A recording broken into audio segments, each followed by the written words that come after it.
Hey folks, and welcome back to the channel. So this is all I want you to know surrounding the fourth stimulus check. Ron Wyden, Elizabeth Warren, and Bernie Sanders have all sent a letter to President Biden requesting recurring direct checks and automatic unemployment insurance extensions tied to economic conditions.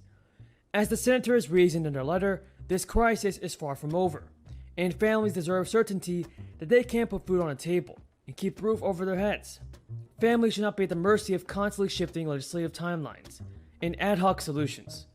So folks, many Democrats are pushing for more stimulus checks to be sent out to the people in need of financial assistance. And I agree with them folks, a stimulus check is definitely necessary. Leave a comment down below saying I agree. We owe it to our children to pass on a planet in a very responsible way.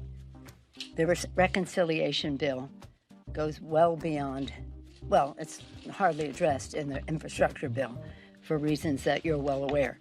But in this reconciliation bill. So a letter was sent to President Biden and Kamala Harris from 53 representatives. It was led by Ilhan Omar of Minnesota, and it carved out a similar position. The letter from Democrats stated that recurring direct checks until the economy recovers will help people get their basic needs met. Do you agree with that statement, everybody? Do you believe that a fourth stimulus check will help out the people in need? Tell me in the comments below. My dear mother, God bless her soul, used to say, out of everything bad, something good will come if you look hard enough for it. And I think one of the good things that's come out of this god-awful crisis regarding is ordinary people who never thought about the technician at the drugstore. So two critical programs expired on Monday, and one provided jobless aid to self-employed and gig workers, and another provided benefits to those who have been unemployed for more than 6 months. Further, the Biden administration's $300 weekly supplemental unemployment benefit also ran out on Monday. It's estimated that roughly 8.9 million Americans will lose some or all of their benefits. And while the White House has encouraged states to keep paying the $300 weekly benefit by using some money from the stimulus bills, no states have opted to do so. Many states have even opted out of the federal program early, after some businesses complained that they couldn't find enough people. Good morning, everyone, and a good morning it is. I'm so excited and so grateful to President Biden for the Build Back Better vision that he has put forth. But what I want people to know is that this bill is for you.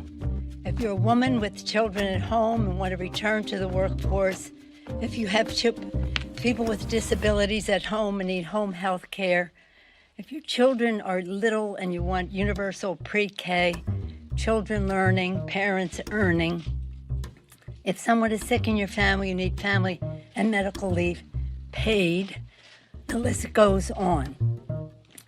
If your family needs economic assistance, the Biden tax credit, but it's the child tax cut, really.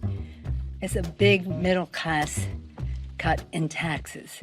So again, it's about the children. And I'm so excited as to how transformative it is. Our members, our committees are working feverishly and diligently, some observing, and we respect that and wish them Happy New Year. Others moving forward as others, they take turns, and we will be ready to fulfill the president's vision. I'm so proud that when the president passed the very important, and the Senate passed the very important infrastructure bill, they recognized that that was not the totality of the president's vision. That was important, and we will pass that legislation. But we can only do so as we recognize that if we're going to build back better, we have to do so including many more people, starting with women, who took the biggest hit. The biggest hit, and more than 4 million women could not go to work. Their children couldn't go to school. They didn't have childcare. They couldn't afford it. Wasn't readily available. They may have had a sick parent or a sibling with a disability. Now we will correct that. And so we would hope that this will not only enable women to go back to work, but to reach their fulfillment, to have a path in their own careers, not hampered by the fact that they have uncertainty about the safety of their children. So again, just for your information, I remember, now some of you weren't born then, but most of you, I guess, I remember that we were on the brink of this when I was having my small little babies, my 5 children in 6 years. We saw that in the Congress of the United States, when Richard Nixon was president, in a bipartisan way, the Congress passed the child care bill. Look in the history books. Everybody thought the president would sign it. It was cause for great excitement and would make a big difference. Somebody named Patrick Buchanan intervened, making it a cultural issue, like we're sending our children to a Soviet-style situation by having child care. And the president vetoed the bill 50 years ago, 1971.